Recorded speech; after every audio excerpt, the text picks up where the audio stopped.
On these icy shores of Lake Champlain in January, it seems kind of Arctic, and you could easily imagine a beluga like this one surfacing out here somewhere. However, these whales are saltwater species, and Lake Champlain is a freshwater lake. So this would be absolutely impossible, right?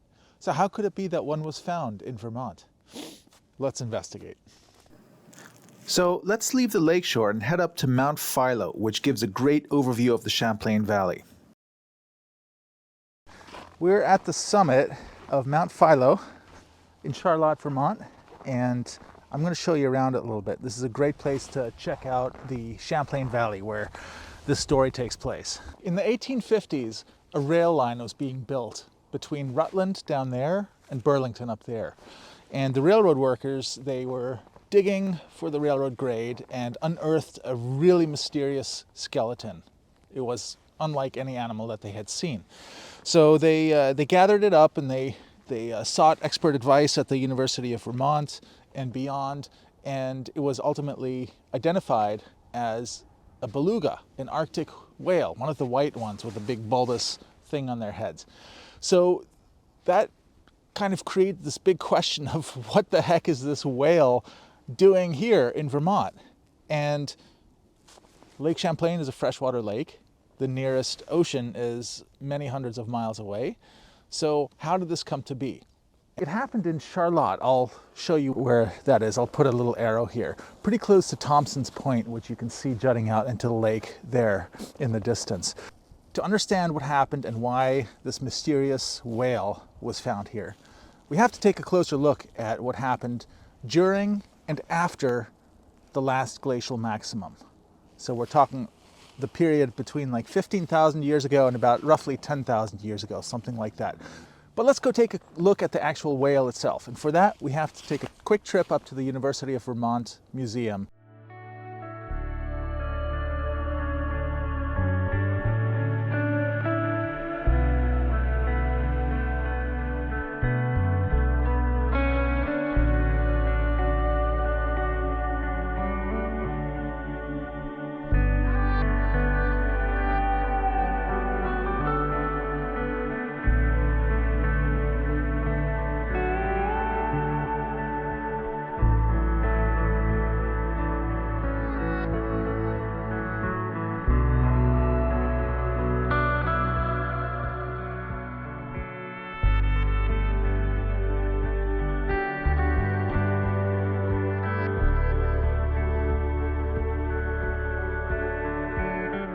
So now let's take a look at how the Charlotte whale can be explained by changes following the last glaciation.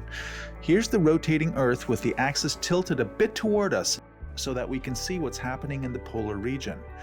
So consider what happens if we add the massive quantities of glacial ice, which reached 2 miles thick in some places, burying even Vermont's highest mountains. The ice was so massive that it caused the crust to dip down under its weight. Let me illustrate this by first straightening out the rotation axis so that it's straight up and down. This lets us see the impacts of glaciation on the shape of the Earth in cross-section. Then I will greatly exaggerate the magnitude and extent of changes in the shape of Earth's crust due to the glaciers, just to illustrate the type of deformation that we are talking about. The glaciers were really pushing down on the land surface, and when they disappeared, the land began to slowly rebound. This is called isostatic rebound and is actually still ongoing. So if we zoom in on the region surrounding Vermont, we can see the maximum glaciation extent at around 21,000 years ago, exerting this huge vertical weight force. Then, due to changes in orbital characteristics, the ice melts away over the next few thousand years. This is a time of large pro-glacial lakes, but that is a topic for another video. Finally, at around 12,000 years ago, the ice retreats far enough north to expose the St. Lawrence Seaway and the Champlain Sea forms, which is shown here at 11,500 years ago. The sea can form because all of this land that was covered by the glaciers is now below sea level. So ocean water had free access from the Atlantic all the way down to present-day Charlotte, Vermont, shown here by the arrow. Marine life, including belugas, would have followed. The sea would not last long though, and would disappear due to the rebound of the land surface. Let me try to demonstrate this slow rebound, which should make it clear that the Champlain Sea would disappear as the land slowly gets back up above sea level. Let's pretend that what's in this glass container here represents the mantle of the Earth. What I've done is I've mixed together Elmer's white glue with some food coloring to make it look a little bit more earthy, and borax. And if you put those together, it makes this polymer that is it's squishy and like a very viscous fluid. And that's representative of the viscous fluid that is the mantle of the Earth. Now the crust can be thought of as a very relatively thin, solid layer that sits on top of this squishy mantle fluid, right? It's a fluid, but it resists flow a lot. So that's what viscous means. So this is the mantle, and the crust is this paper towel layer that I've put on here. It looks kind of Earth-like too. And now enter our glacier, this old sponge right here. It's kind of blue, kind of like glacier ice too, right? So we're going to take this massive glacier and push down with all of its mass on the crust, and look what happens with the mantle. It just responds by having this indentation. Okay, then glaciers all melt away.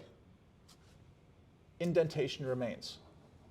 You can see that the indentation is still there, but it's slowly coming back.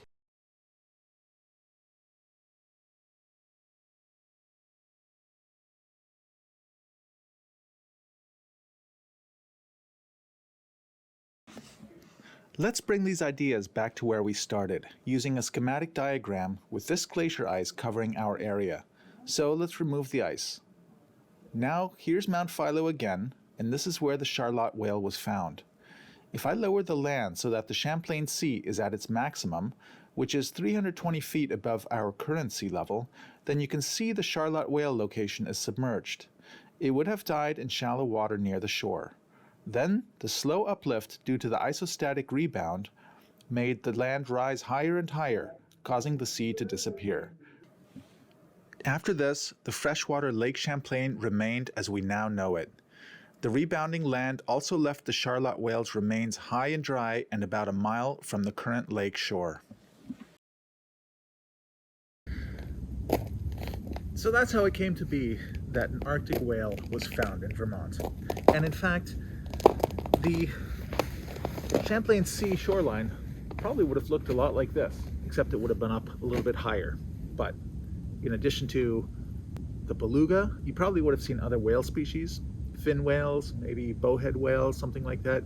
There probably would have been ringed seals and harp seals, maybe diverse birds, maybe those cute little puffins that you now have to go to the subarctic to go see, things of that type. So, and that wasn't even all that long ago.